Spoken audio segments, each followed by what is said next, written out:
was it. That was the signal to start. Welcome back to Battle Ready. Thank you for joining us this evening. We have had a wonderful day today. We had our first women's conference, and it's not. Well, I guess it would be our first for official. Okay, we'll say it that way. We had a great turnout. We had a great bunch of women there. I appreciate everybody that showed up for that today. We talked about strength for doing the impossible, and then we come in here for Battle Ready, and we've got Judges chapter 7, and we've got Gideon doing the impossible. Mm-hmm. So it was, everything just seems to be working along together. I just want to say it's been a really good day. I don't know how you feel about it. I feel like it's been a really good day. And there was a lot of laughter and a lot of spirit. It was just a really good conference. It felt like the beginning of a thing. It did. It felt like we were building something, which is always a good thing when you're doing it for the Lord. So get out your Bibles, open up to Judges chapter 7. We're going to go backwards just for a minute because we talked about Gideon and his fleece and his mighty man of valor last week. We met Gideon hiding in a cave, threshing his wheat, hiding from the Midianites who have been oppressing them for 7 years. Mm-hmm. And he is greeted by an angel who calls him a mighty man of valor. That's what you said. Mighty man of valor. But there's nothing about his behavior that we've seen so far that is a mighty man of valor. All we've seen which is exactly why we giggled crazily last week when we were talking about all this. Yes. At the very end of chapter 6, he builds an altar. Mm-hmm. And at that altar, he becomes known as Jerubbaal, which he's going to be called in chapter 7. Because what they say, they destroy the groves, they destroy the idols to Baal in that little region where he lives, and he's the cause of that. And they build an altar to God, and someone wants to kill him. Several want to kill him because he's done that. And someone speaks up and says, wait a minute, if Baal's a god, why can't he defend himself? He doesn't need us. So Gideon becomes the reputation of the one who Baal couldn't stand up to. Right? Actually, it's God he couldn't stand up to, but that's the nickname they give him, is Jerubbaal. So once again, it's another...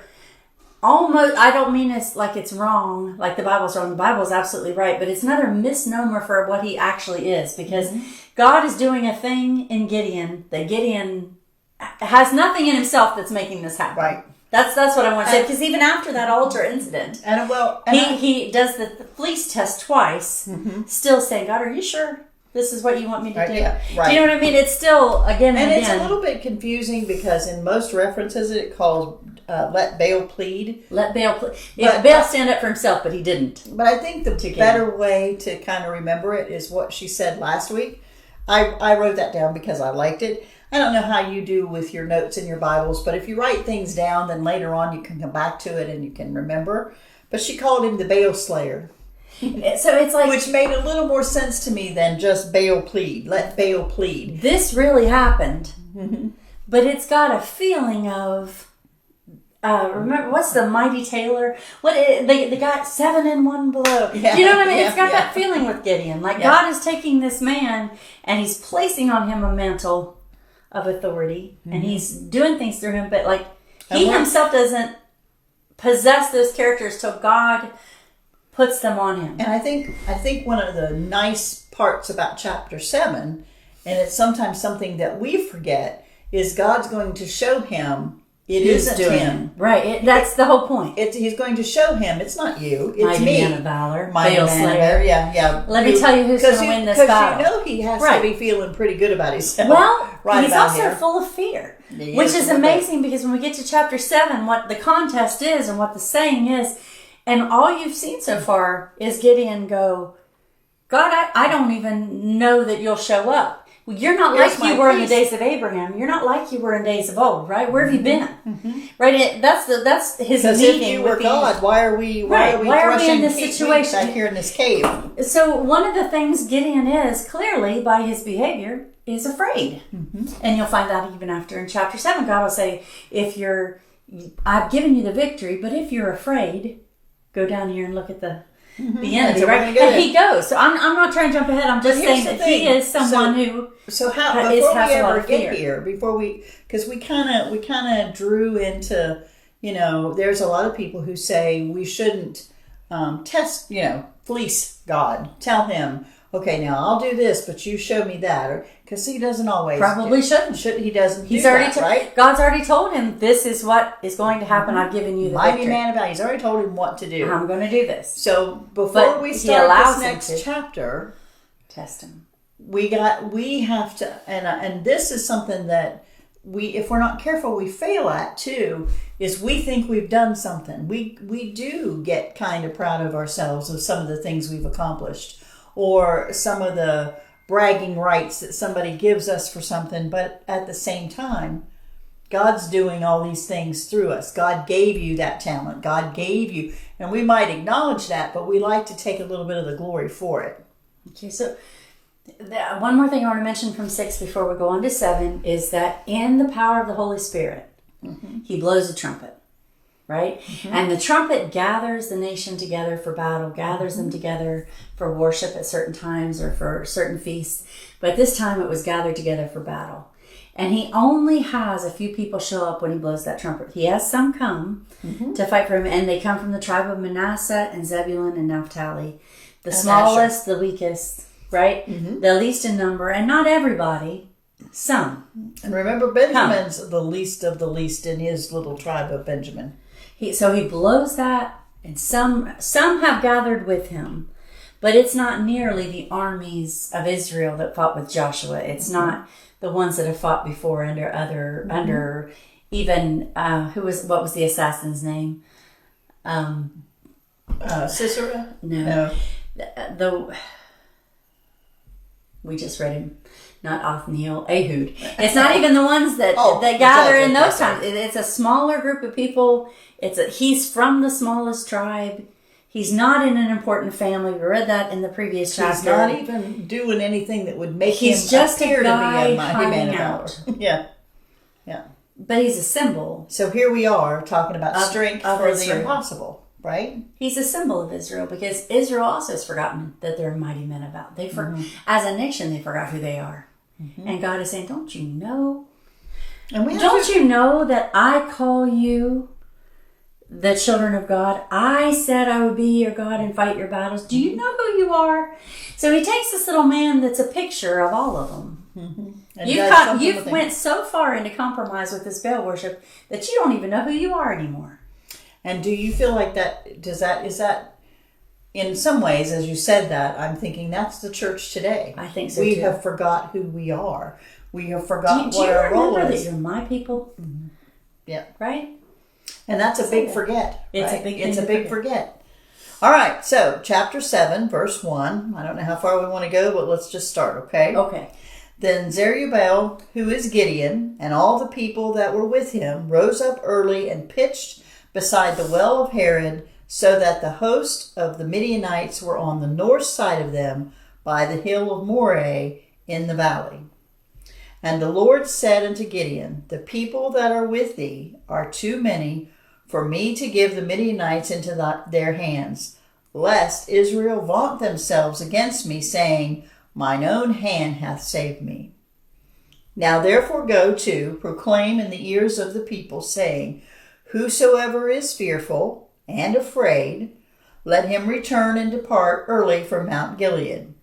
Now I just talked about the fact that several things that have happened so far show that Gideon's afraid. So what's the difference in this test, this first test? Right? Because I don't think, let me say this right. I don't think anybody could ever go into a battle without a little fear. I agree with that. I definitely think these piddling little tribes that came together when he blew the trumpet, facing that, we've already said the Midianites are like grasshoppers. There's so many they can't even count them. There's no way they're going to battle without fear. So God says, here's the problem you have. You have too many. They have very few. In their eyes. The first test is, are you afraid? If you're fearful and afraid, let him return. Do you think anyone in that group was not a little afraid? There's a few. Well, what I'm saying is there a difference? Is what God calling out in them, and you don't have to agree with this, fight with me. Do you confess your fear? Do you say, I want to go home? Or are you the person that'll have a little bit of fear, but you stand there? I mean, what's happening in this picture? Because Gideon's a little afraid. Is this kind of like the son who says, I will do it, but doesn't? That's what I'm thinking. Or the son who says, I am not going to do it, but then what you're talking about is in the New Testament, right? Yeah. Right? Right? Because that's what it says.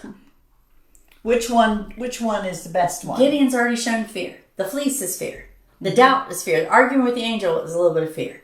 He said, I'm not the one you picked to do this. You wouldn't think you'd argue with an angel, would you? But you? God says the first question is, are you afraid? If you're afraid and you don't want to be here, go home. Right? And 22,000 out of their already small number go home. And leave them with 10,000. Right? There returned to the people 20 and 2,000, and there remained 10,000. But to return, so that's what you had to do was confess you're afraid. 2/3 of them were afraid. But they had to admit it. You have 10,000 that say, well, I might feel it, but I ain't saying it. All right? Well, that's I'm going to do it anyway. Isn't that kind of what you talked about today? The first contest is, are you going to stand here and do it anyway? Or you want to go home? And we talked about that today in our conference, how that in our modern churches, if it doesn't suit me, I'll just go do something else. And do you think Gideon's fear rose or fell when 22,000 go home? Right? Yeah. As the leader that God called to do this thing, his heart had to be on the floor when 22,000 people go home. 2/3 of them leave. Right? 2/3 leave. Well, we definitely can't do this now. But he doesn't say that. Right? But then look what verse 4 says. And the Lord said unto Gideon, the people are yet too many. Can't you just see him saying to God, are you kidding me? Right? What are you... Again, you got to keep in mind, he's already told Gideon's a real person. He's told him why he's doing this, too. He said, you're going to vaunt yourself. You're going to say you did that on your own. I wonder then how many times we get in situations and it's tougher or it's hard because God's trying to get us to understand that we didn't do that on our own. He took care of that. And we just missed the point. I think if you read, and we're going to later on in the book of Judges, things that happen in Gideon's life. Yeah, Gideon does bad. The reason that God is doing this is because this is Gideon's problem. Gideon does, at the beginning of the story, we don't see somebody who's full of pride. We don't see somebody who's arrogant or boastful. He's hiding. But God knows the inside of Gideon better than we do. And he knows what's coming later on. And he's saying to him, I want you to know for sure I did this. And we should know. Right? I'm calling you a mighty man of valor. I'm calling you out to do this job. But I don't want to make any mistake. It's God who's going to fight this battle. This is grace and a warning to Gideon. Who fights all of these battles, right? So it says, the Lord said to, verse 4 again, the Lord said unto Gideon, the people are yet too many. Bring them down into the water, and I will try them for thee there. God himself, I will try them for thee there. And it shall be that of whom I say unto thee, this shall go with thee, the same shall go with thee. And of whomsoever I say unto thee, this shall not go with thee, the same shall not go. First of all, I want to say, do you allow God to pick the people you hang out with? Because God doesn't say to Gideon, now, we're going to go down to the water and I want you to decide who to keep and who not to keep. God says, you go down to the water and I'll tell you who stays and I'll tell you who goes. And I am sure that Gideon would have liked to keep them all. Or, right? Or that some that were sent away were his best friends. And I'm sure in our life we do the exact same thing. We're surrounded by people and we're like, I need them. You know, I need to have those people around me. I like to have them in my life. And God might be saying, you know what, let me pick who is pouring into your life. Let me pick who's talking to you. Well, first of all, I don't need the first test. I don't need people around me telling me to be afraid. I don't need people telling me how weak I am and how outnumbered I am and how we really ought to just go home. Or how someone else, the Midianites, are better. They're so much better than you. And I say this knowing that we are two women sitting here and how ridiculous this is going to sound. But we also need to have people who will quit themselves like men. Yes, we do. And that's a Bible phrase that's in there. Gird up your loins. Answer me like a man, he tells Job. I realize we're two women, and I'm talking about when he takes them to the water, he weeds the boys from the men. I agree. Because boys are given into their desire to drink. They're given into their flesh. They don't care what's going on around them. They're not aware, protective. Mm-hmm. They're not acting like men ought to act. He says, you know what? Go home. Mm-hmm. The other group, that goes to the river and they're on guard and they drink their water like this and they're watching out for their brothers that are here and they're watching, are the enemy coming over there? They're acting like men.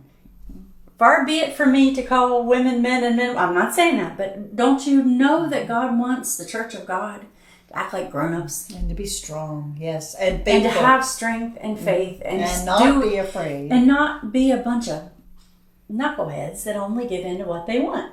Not dumb as a post. Not dumb as a post. It seems like a bad plan until it works. Right. Right? All right, so look here at verse 5. So, Gideon brings the people down. I have to stop a minute. I can't imagine that I can imagine that Gideon is a little bit taken back or disappointed or unsettled as he starts to see who God separates out. Because he goes from around 30,000 to 300. Mm-hmm.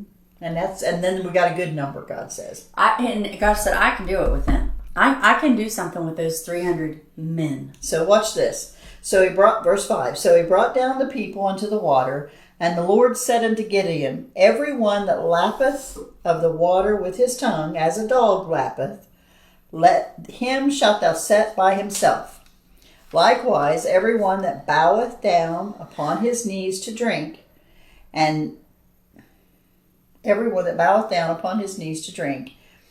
Wait, I read something wrong. You read it right. You just read it with the wrong tempo. That don't make sense. Keep going. All right, verse 6. Yeah. And the number of them that lapped, putting their hand to their mouth, were 300 men. But all the rest of the people bowed down upon their knees to drink water. And the Lord said unto Gideon, by the 300 men that lapped will I save you, and deliver the Midianites into thine hand, and let all the other people go, every man to his own place. Now, I read, and I wrote this down, that makes it 400 to 1. 400 Midianites to one. Sounds fair. To one person in Gideon's army. 400 to 1. You know what the promise was to Moses? What was the promise to Moses? One will chase 1,000. Mm-hmm. Well, this is 400. Do you see what I mean? Yeah. I mean, we talked last time about Gideon saying to God, where are you? Mm-hmm. Why aren't you like you were in days of old? Because if you were, we wouldn't be. But here's God saying, I'm the same. I didn't change. Right? Mm-hmm. Even when you're outnumbered, when you're with me, you're going to win the battle. If you are doing what I'd ask you to do. But I just want to say, what can God do with 300 people who have the ability to speak faith and not fear, and have the ability to use wisdom and not act like little boys and children, act like mature, full-grown men?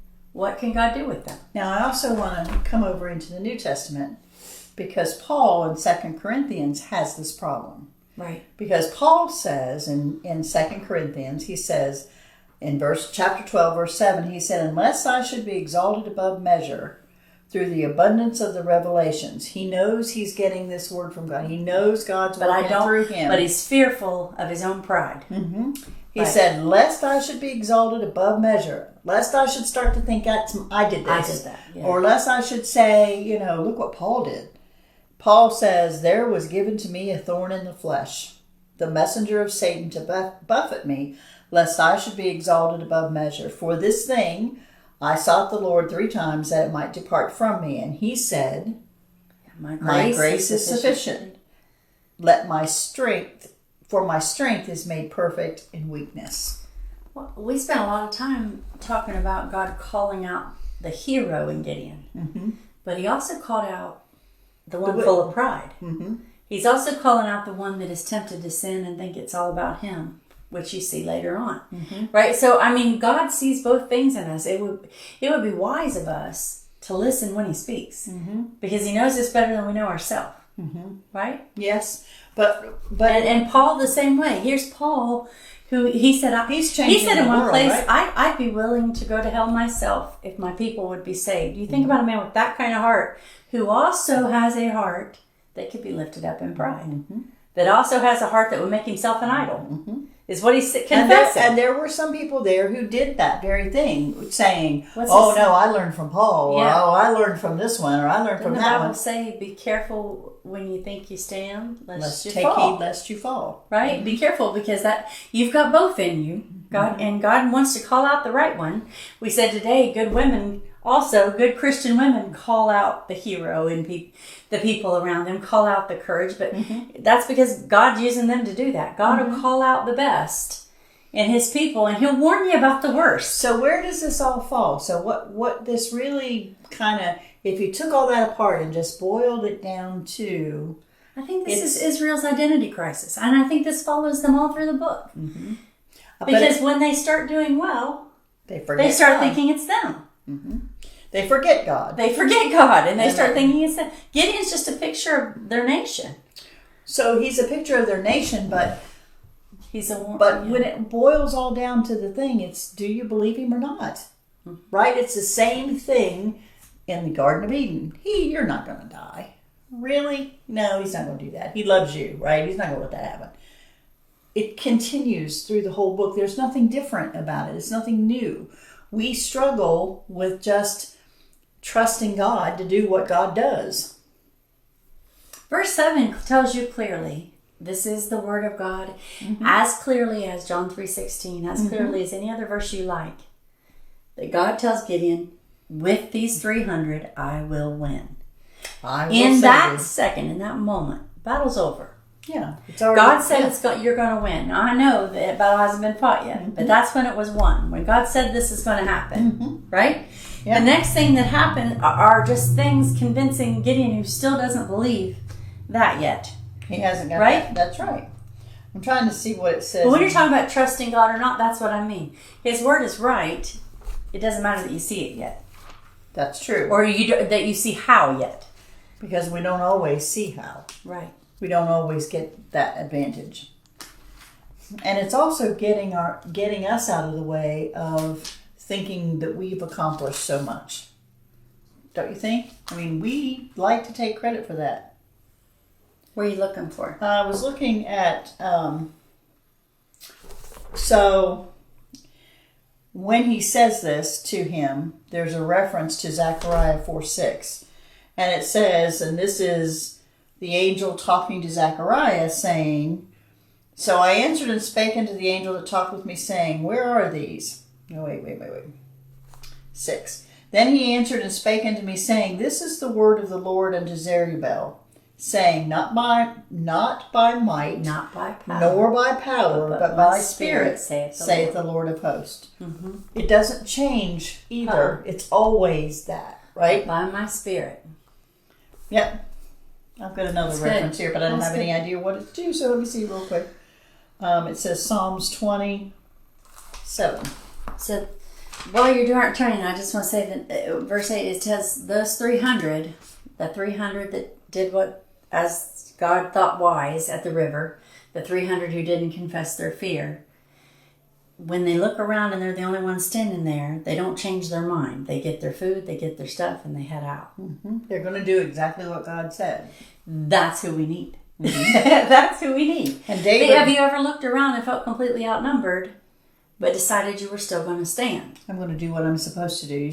Sometimes that's a running joke in our family because that's what we do. Your job. Just do what you're supposed to do. Whether, I don't care, and it's not always easy, but do your job. Do what you're supposed to do, no matter what. Somebody say, but he's not, it doesn't matter. It doesn't matter what he does. What are you doing? It doesn't no matter what all of them think. If this one says, "Oh, you're not doing it right," you need to. But I'm standing here doing my job. I'm going to do my job. Right. I know how. David said, "Some trust in chariots and some in horses, but we will remember the name of the Lord our God." Yeah. Right. You can say that all you want. So you're standing there with 300. Yeah. You can say you trust in the Lord. That's right. But if Gideon doesn't, I mean, I don't know how this is going to turn out. He has got to trust that God is right about what he's saying. So verse 8, so the people took victuals in their hand and their trumpets, and he sent all the rest of Israel, every man into his tent, and retained those 300 men, and the host of Midian was beneath him in the valley. I love this next conversation. Remember, still it's 400 to 1. That's the estimate at the time of what the Midianites were supposed to have compared to Israel. Verse 9, and it came to pass the same night that the Lord said unto him, Arise, get thee down unto the host, for I have delivered it unto thine hand. Done again, right? Twice. Arise, get thee same down. night. Mm-hmm. Same night, I have delivered it into thine hand. But wait, he could have had the battle right then. Mm-hmm. He doesn't. He doesn't. But why? Because he's afraid. Verse 10, listen to what he says. If thou fear if you're afraid, Gideon, to go down. See, we keep coming back to that. Mm-hmm. Yeah. All right. Fear is a very big thing. We keep coming back to that. You can have the battle. You can have the victory right now.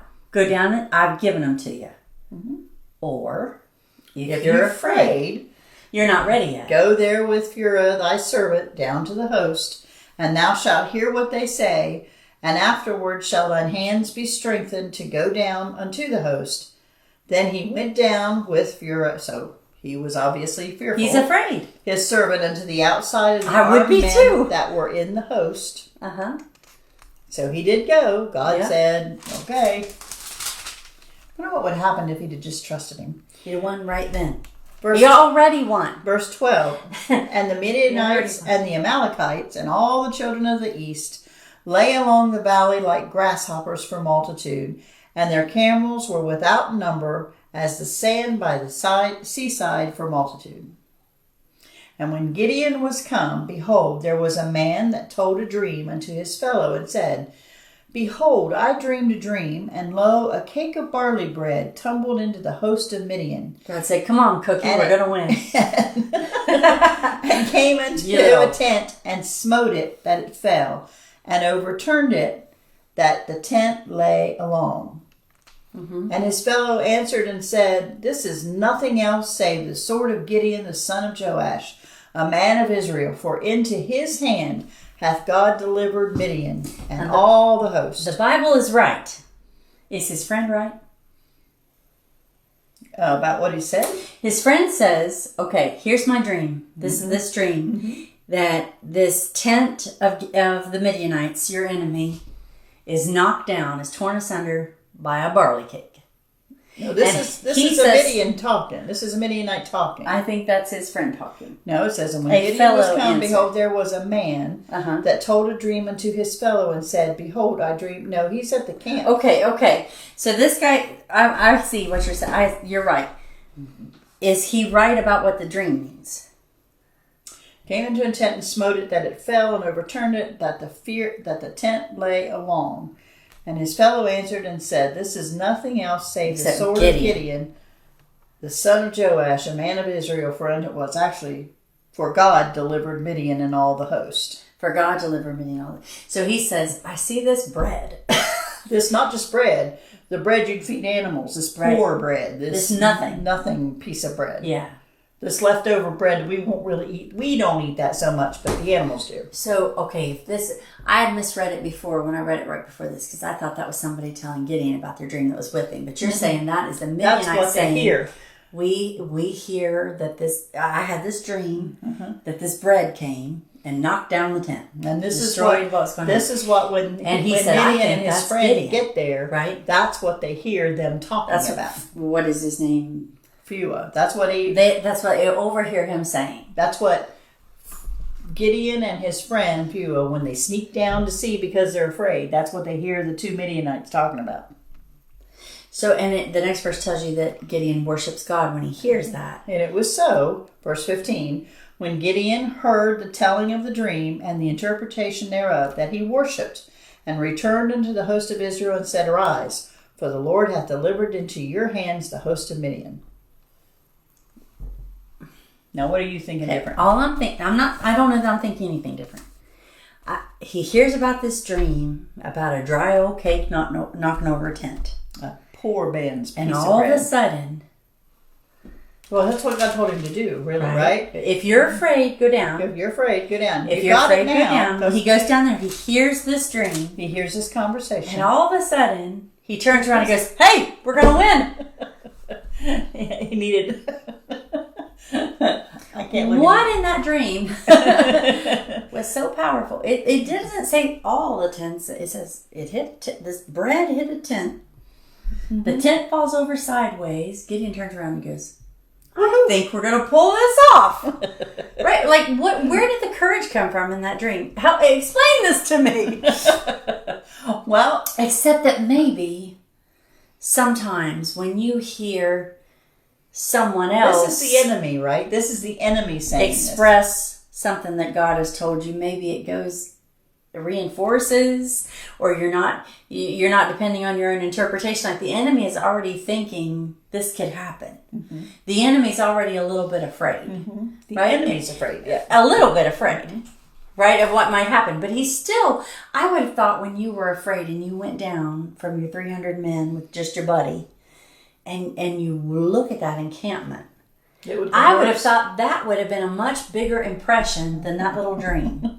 Do you not think? I think it's when you saw all the camels that you can't count. Necessarily the dream so much as it is their interpretation of that dream. They are sitting down there saying, that's an odd thing for him to me to draw that much strength from. I would agree with that, especially after you're looking directly at them. But it's also overhearing the conversation.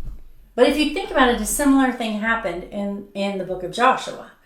When they send the spies out before they take the city of Jericho. Mm-hmm. And the spies go into Rahab's house. And she goes, we've heard about you. Mm-hmm. There's still nobody and nothing. Mm-hmm. And they just crossed the Jordan River and they've never been battle tested other than a little skirmish in the wilderness, right? Right. They've not really been battle tested. And here's this fortified, huge walled city.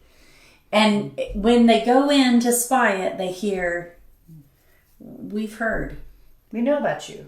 What happened in Egypt. We've heard what God is doing. Mm-hmm. And they take strength from that. So they go back and tell that story. So Midian's having this dream. What is it about the world? I think it's kind of what you said today when you were talking. I'm sorry, we're going to use that a lot. No, when you're talking in the conference, God works both ends of things. He does work both ends of things. So even though he's saying it as a dream. My point is, why do they value what those men are saying? Why does he value what those men are saying more than what he's seeing with his own eyes? Or what he heard God say to him. Or what he heard God said to him. Why is that such a more empowering thing to have somebody else think maybe you can do it? Yeah, or instead of God telling you, or that you're good at what you do. God told you that's what you needed to do. Why does it matter what anybody else thinks? But God allows it, just like He allowed the fleece, just like He allowed the other things that Gideon did. God allows him this reinforcement that he thinks he needs. We do that ourselves. We said that today. I'm sorry we keep saying that, but I think Barb said it the very best. She said, "You know what? If God tells me to do something, I really don't care what you think." Shouldn't. I have to do what I'm supposed to do. But we do. We absolutely do. Gideon's not doing anything that we don't do almost on a daily basis because we feel like we have to have that. Why was the word from an angel? What was the word from God himself less empowering than the word from an enemy? I know I keep repeating myself, but that is an odd place to me. That is an odd That's an odd place to me. But if we're not careful, we do the same thing. We know God tells us all through His book what He wants us to do and how He wants us to behave. I'm glad God is long-suffering because there's a lot of reason for Him to take offense at that. I agree. But God doesn't take offense at that. He allows Gideon what he needs to do. He doesn't allow it. He told him to go. He told him to go. You're afraid. Go. I mean, it's like, I know. He knows him, right? Yeah. Better than he knows himself. But Gideon ought to know him a little bit. I agree, but I'm still of the opinion we should too. I think a lot of people teach this story like Gideon needed to find his inner strength and know how strong he really was. But the truth is, Gideon's problem is not knowing himself, which we always think it is as human beings. If you could just really have confidence and know yourself. The truth is, Gideon needs to have confidence in God. And he does. And God is permissively allowing, graciously allowing, kind of disrespect after disrespect on Gideon's part. Do you get what I'm saying? Yes, I do. He's allowing him to do things that he doesn't have to allow him to do in order to prove that God is trustworthy and you should have confidence in Him and He is who He says He is and He's enough. Because the I am God is allowing. Because back at the beginning, don't forget, it's been 40 years that they've been under this wrong state of mind. Leadership. And they don't know God anymore. Mm-mm.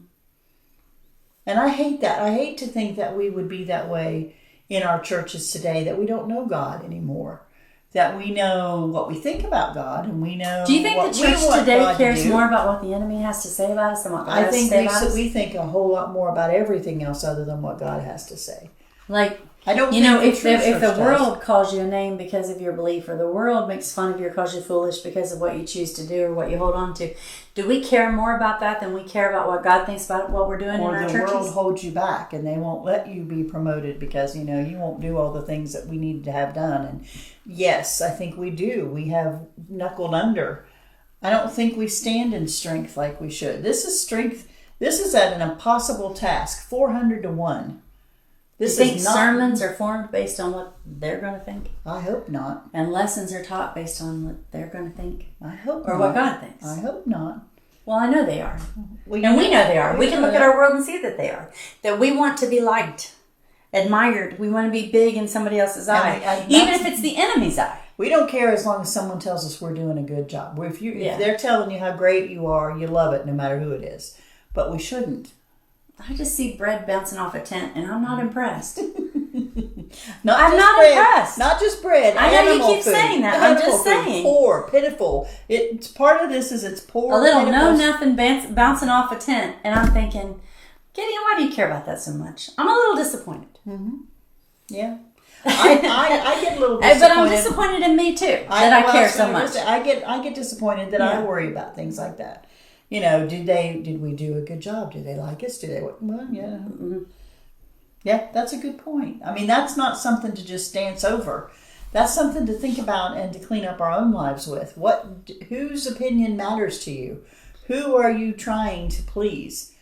Because when you're pleasing the world, sometimes you get advances in your job. Which is how they got here in the first place. Yes. How did they become an apostate nation that's under judgment from the Midianites? Because they said, I want to be like our neighbors. And I don't want to be separate.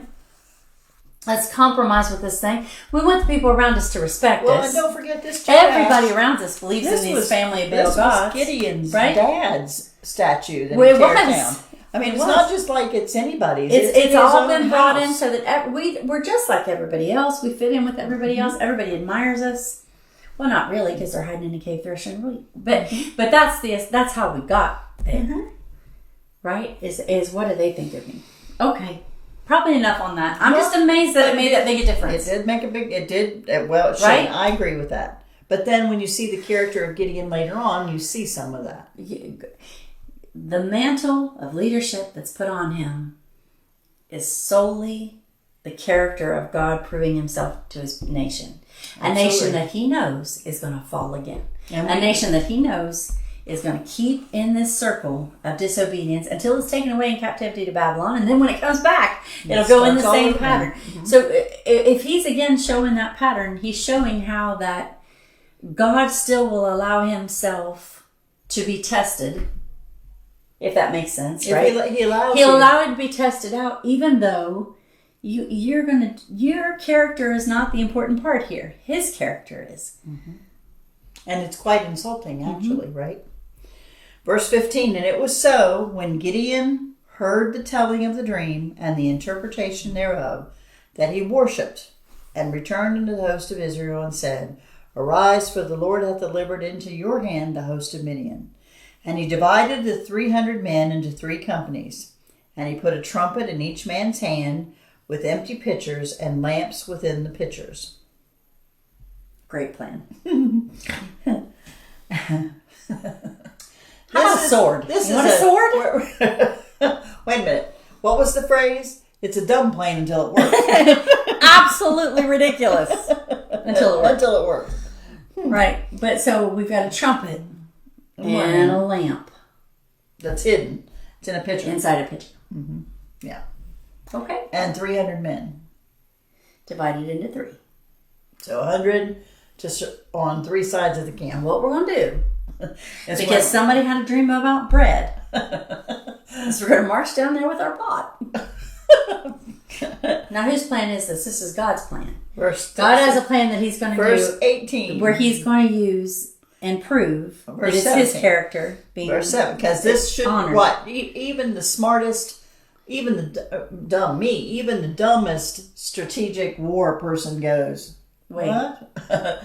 Verse 17, You're gonna what now? and he said unto them, look on me, and do likewise. Gideon says that. And behold, when I come to the outside of the camp, it shall be that as I do, so shall ye do.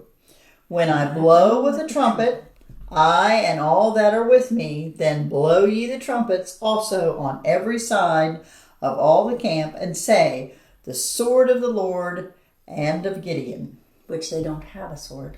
No, they have a pitcher with a lamp. But God apparently does. Right? Or the enemy has swords.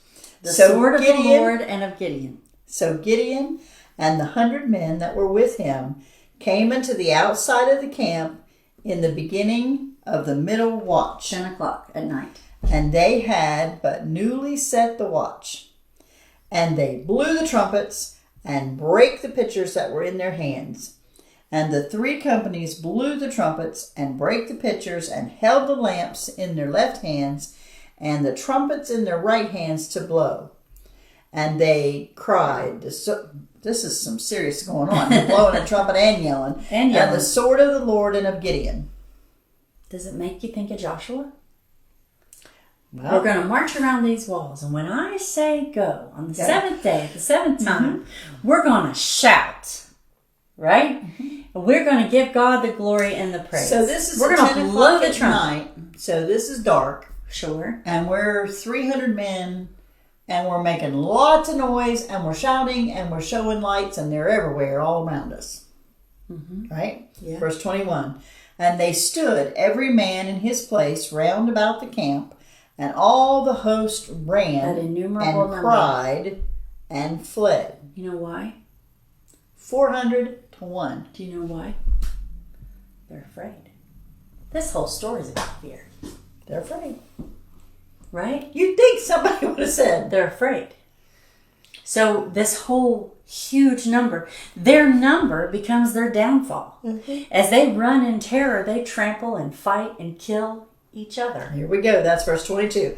And the 300 blew the trumpets, and the Lord set every man's sword against his fellow, even throughout all the host. And the host fled to Beth-shittah in Zerath, and to the border of Abel-Maholah and Tabath. Mm-hmm.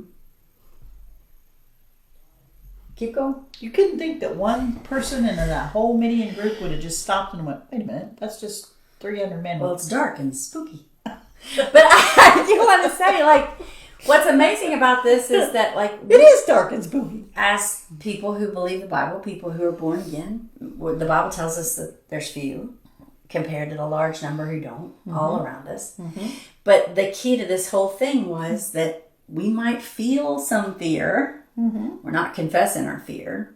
We're confessing that God said we can win. We need to We're have turning a around reverent telling fear. each other God. The beginning of I'm not knowledge saying the is fear of God. the Lord. I'm saying that fear of the enemy. Mm-hmm. They're not confessing that fear.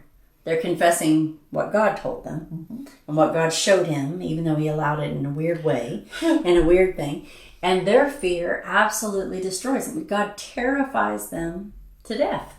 Their great number is nothing. Mm-hmm. Right? It doesn't matter how many they are if they're all running away.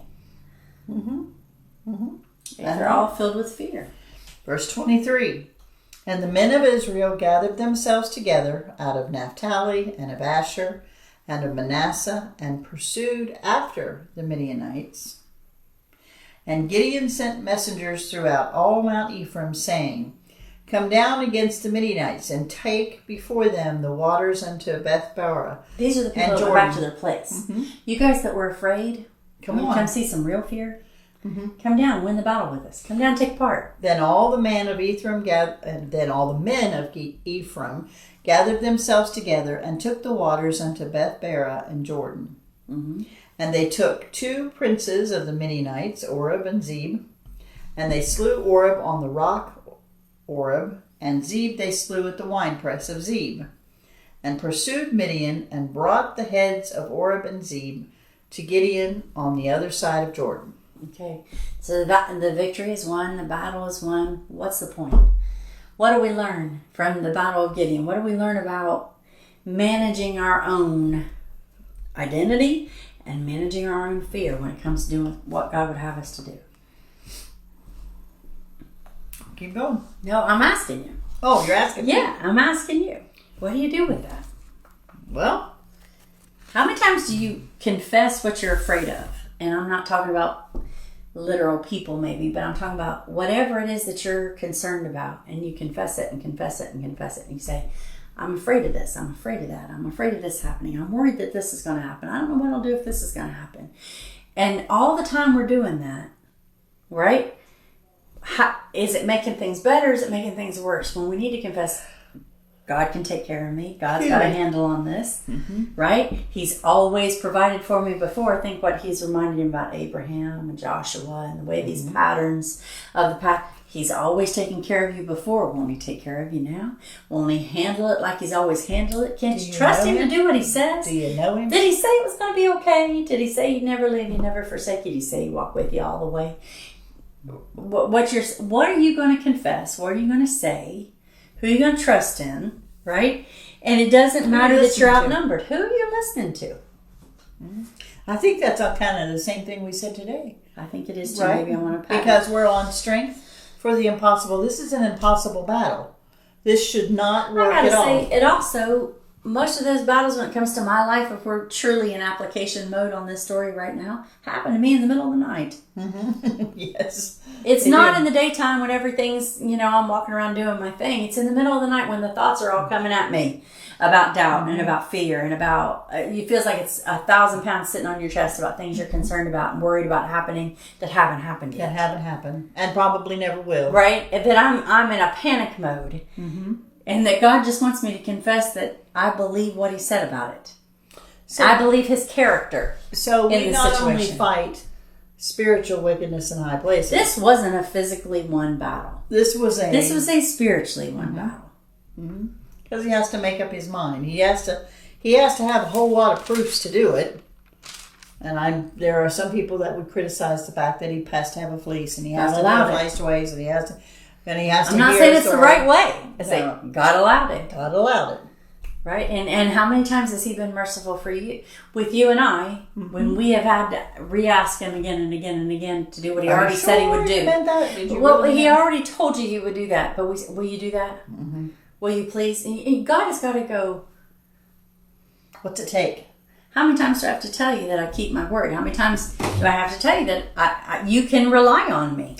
That I am trustworthy. Must he say how much he loves us? How many times does he have to tell me that before I just say, okay, I believe you. You're not a liar. Because ultimately we're calling God a liar.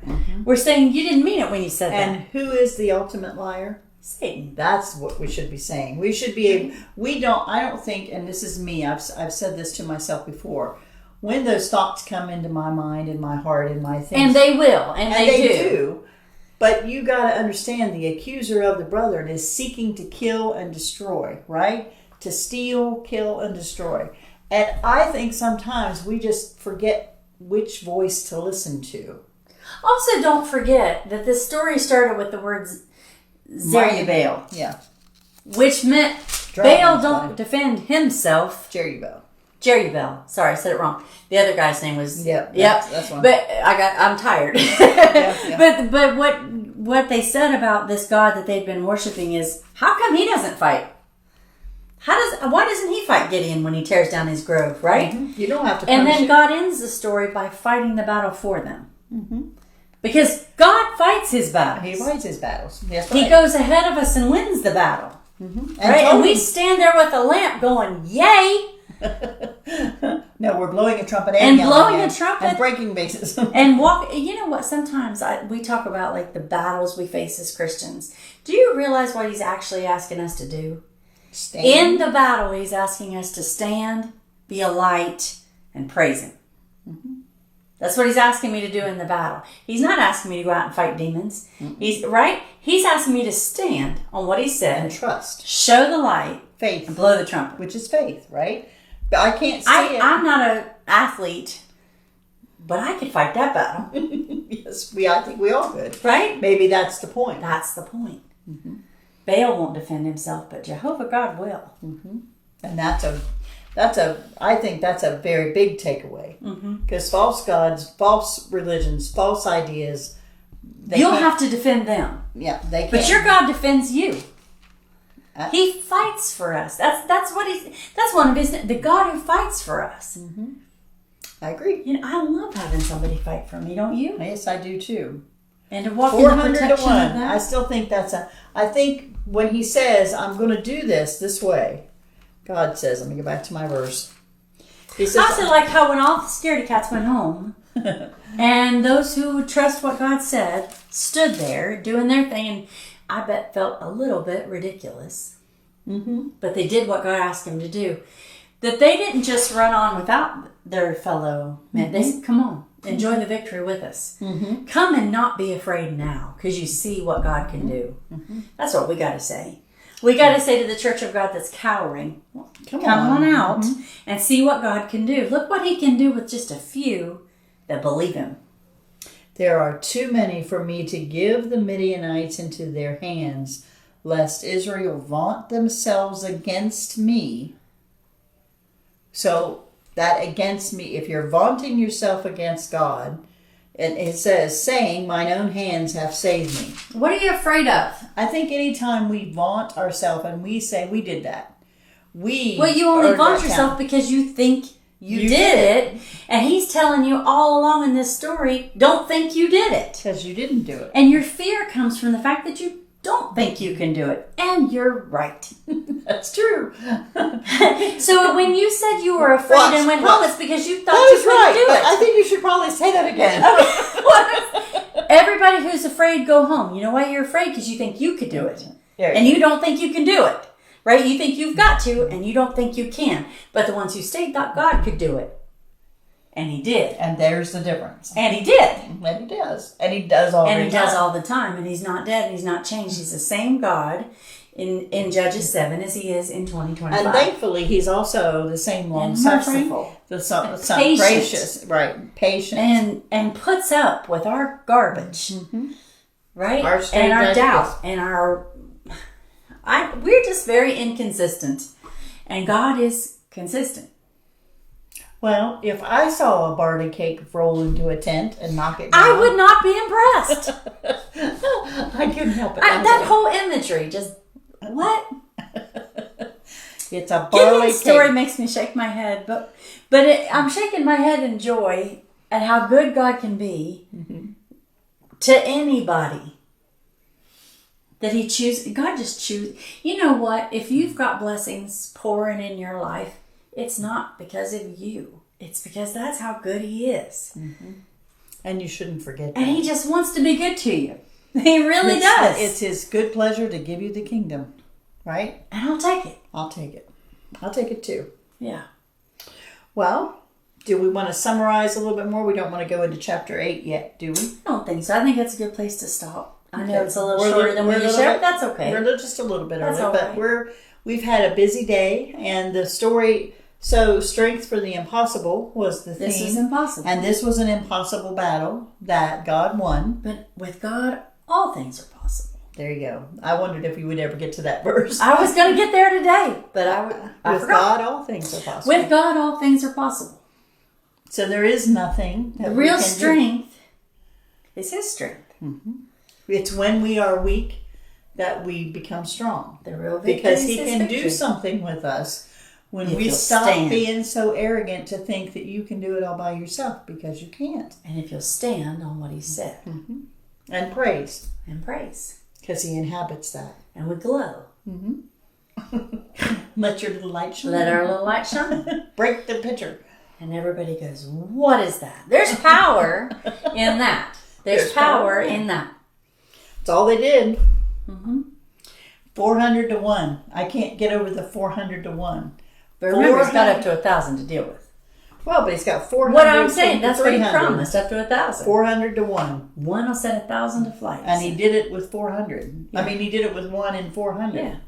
Right? Yeah. It didn't matter how many. Because God won the victory. What is the verse that Sandra always quotes about? Let the rich man not boast in his riches. Let the, where is that? Is that in Jeremiah? I think that's in Jeremiah. That's one of my favorite verses, and I'm not sure I can find it fast enough to find it. But it summarizes this too. Our boasting shouldn't be in what we do. We are flawed, we fail, we mess up, we get afraid, and fear is a big deal in this one. Bravery was a big deal for Jael and Deborah when they were doing their stuff. Ehud, he was just all over the place with stuff, right?